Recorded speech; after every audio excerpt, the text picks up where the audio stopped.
चुप रहने का महत्व। दुनिया की सबसे तेज छुरी हमारी जबान है और दुनिया के सबसे खतरनाक हथियार हमारे शब्द हैं, जो बिना किसी का खून बहाए लोगों को अंदर ही अंदर मार सकते हैं। हमारे शब्द हमारी ताकत हो सकते हैं, उसी के साथ यह हमारी सबसे बड़ी कमजोरी भी हो सकते हैं अगर हमें नहीं पता कि कब, कहां और क्या और कितना बोलना है। यदि हम सही समय पर सही इरादे के साथ सही शब्दों का प्रयोग करते हैं तो यह हमें एक सफल व्यक्ति बनाता है, लेकिन अगर हम सही समय पर सही इरादे से सही शब्दों का इस्तेमाल नहीं करते तो यह हमारे जीवन को नर्क से बदतर बना सकता है। तो चलिए जानते हैं एक कहानी के माध्यम से चुप रहकर जीवन को कैसे बदला जा सकता है। जापान में एक बहुत ही प्रसिद्ध बौद्ध भिक्षु रहा करते थे। उनका नाम रिसाई था। रिसाई अकेले रहते थे। दुनिया के शोर शराबे से दूर जंगल में वो रहते थे और वह बड़े ही ध्यानी और प्रभु भक्त व्यक्ति थे, इसलिए वह पूरे जापान में बहुत प्रसिद्ध थे। एक दिन एक राजकुमार रिसाई के पास आया और बोला, हे प्रभु, मैं हमेशा थका हुआ, निराश और परेशान महसूस करता हूं। मेरा मन बहुत अशांत रहता है। हालांकि मेरे पास सब कुछ है, दौलत, शोहरत, सुख सुविधाएं जो हर व्यक्ति चाहता है या पाने की चाहत करता है, लेकिन फिर भी मेरे अंदर इतनी अशांति और चिंता क्यों है? रिसाई ने उसकी बात बहुत ही ध्यान सुनी और कुछ सोचने के बाद कहा, तुम इस प्रश्न का उत्तर जानते हो, बस तुमने कभी इस प्रश्न को हल करने की कोशिश नहीं की है। रिसाई ने आगे कहा, मैं एक खोज करना चाहता हूं, क्या तुम मेरा साथ उसमें दोगे? इस खोज के बाद तुम्हारे जीवन में किसी भी तरह की अशांति और चिंता नहीं रहेंगी। यह बात सुनकर राजकुमार बहुत खुश हुआ। उसने रिसाई से कहा, बताइए मुझे क्या करना होगा?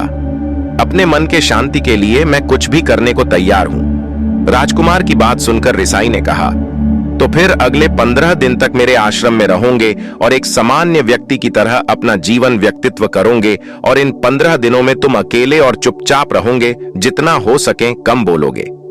राजकुमार सहमत हो गया। पहले दिन राजकुमार को लगा कि उसका मन सामान्य से अधिक अशांत और विचलित है। उसके मन में तरह तरह के विचार आ रहे थे और वह आम लोगों की तरह जीवन जीने में असहज महसूस कर रहा था और उसे अंदर से बोलने की चाहत हो रही थी, लेकिन वह चुपचाप रहा। उसके मुंह से एक शब्द भी नहीं निकला। अगले दिन वह वैसे ही पूरा दिन चुपचाप बैठा रहा। अगले 2-3 दिन बस वह चुपचाप बैठे रहता, लेकिन रात होते होते उसे अंदर ही अंदर शांति का अनुभव होने लगा। उसके लिए यह अनुभव अजीब था। वह खुद से पूछ रहा था कि वह अंदर ही अंदर इतना खुश क्यों है। अगले दिन राजकुमार अकेला चुपचाप बैठा रहा और वह प्रकृति को निहारने लगा। वह पौधों को, फूलों को, आकाश में उड़ रहे पक्षियों को देख रहा था। वह अपने जीवन में पहली बार यह अद्भुत दृश्य महसूस कर रहा था कि उसके आसपास कितनी सुंदरता है। अब वह दिन भर प्रकृति की सुंदरता को निहारता रहता और ताजगी महसूस करते रहने लगा था। इसी तरह से 10 दिन बीत गए थे और उसके मन की सारी बेचैनी, सारी हलचल और सभी तरह के तनाव गायब हो गए। 11वें दिन की सुबह राजकुमार फिर से एकांत में बैठ गया और कुछ ही मिनटों में उसकी आंखें अपने आप बंद हो गईं और वह गहरे ध्यान में चला गया। वह पूरे दिन वहीं पर ध्यान लगा के बैठा रहा और गहरे ध्यान में डूबा रहा। न कोई शब्द, न कोई चिंता। राजकुमार भीतर से असीम शांति और आनंद से भर गया। राजकुमार अपने बाकी के 4 दिन इसी तरह व्यतीत करने के बाद रिसाई के पास गया और उन्हें प्रणाम किया और बोला, हे भिक्षु महाराज, मुझे उत्तर मिल गया कि मेरे में इतनी उथल पुथल और चिंता क्यों था। मैं जान गया कि मेरा मन इतना अशांत और विचलित क्यों था। रिसाई ने मुस्कुराते हुए कहा, बताऊं क्या उत्तर मिला तुम्हें? राजकुमार ने कहा, मैं जरूरत से ज्यादा बातें करता था। मैं किसी पर भी अपने शब्द और ऊर्जा व्यर्थ करता था। मैं दिन भर अपने लोगों से फालतू बातें करता और अकेले में उन्हीं लोगों के बारे में सोचता रहता था। ज्यादातर समय नेगेटिव बातें सोचता रहता और इस तरह से मैं अपना समय बर्बाद कर देता था। ज्यादा बोलने और नेगेटिव सोचने से मेरा मन अशांत और बेचैन हो गया था। इसी वजह से मैं किसी काम को ठीक से नहीं कर पा रहा था, जिसकी वजह से मैं हर काम में असफल होने लगा और फिर इन्हीं लगातार मिलने वाली असफलताओं की वजह से ही मैं उदास और चिड़चिड़ा हो गया। इन्हीं सभी चीजों के वजह से मेरा जीवन बर्बाद हो रहा था। यहां पर हुए 15 दिन मेरे लिए पूरी तरह से अलग थे। मुझे कुछ अलग ही एहसास यहां पर हो रहा था।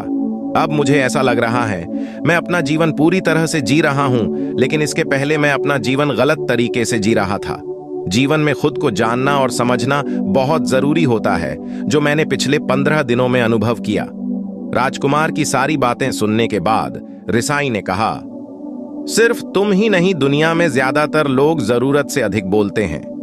आज भी लोग ज्यादातर समय केवल दूसरों को नीचा दिखाने के लिए ही बर्बाद करते हैं। चुप रहने का महत्व। रिसाई ने राजकुमार को चुप रहने का महत्व समझाते हुए कहा, एक बार गौतम बुद्ध से उनके एक शिष्य ने पूछा, आप ज्यादातर चुप क्यों रहते हैं? तब बुद्ध उन्हें चुप रहने के फायदे को समझाते हैं। चुप रहने से व्यक्ति अंदर से अनंत शांति और गहराइयों में होता है। मौन अपने भीतर उतरने की पहली सीढ़ी है। मौन के बिना खुद को जानना असंभव है। खुद को जानने और समझने का पहला नियम है मौन हो जाओ। कम बोलने का कोई भी नुकसान नहीं है, लेकिन यदि आप ज्यादा बोलते हैं तो आप अधिक गलतियां करते हैं। अगर व्यक्ति कम बोलना शुरू कर दें तो संसार की 90% मुसीबतें अपने आप खत्म हो जाएंगी। जिसने मौन रहने की कला जान ली, वो भीड़ में भी अकेले रहने कला जान लेता है। एकांत में तो आदमी आनंदित रहता है, दूसरों की उपस्थिति ही तो बेचैनी पैदा करती है। चुप रहने की शक्ति से अधिकतर ऊर्जा को बचा लोगे। इस कहानी से हमें यह सीखने को मिलता है कि चुप रहने में भी एक अद्भुत शक्ति होती है।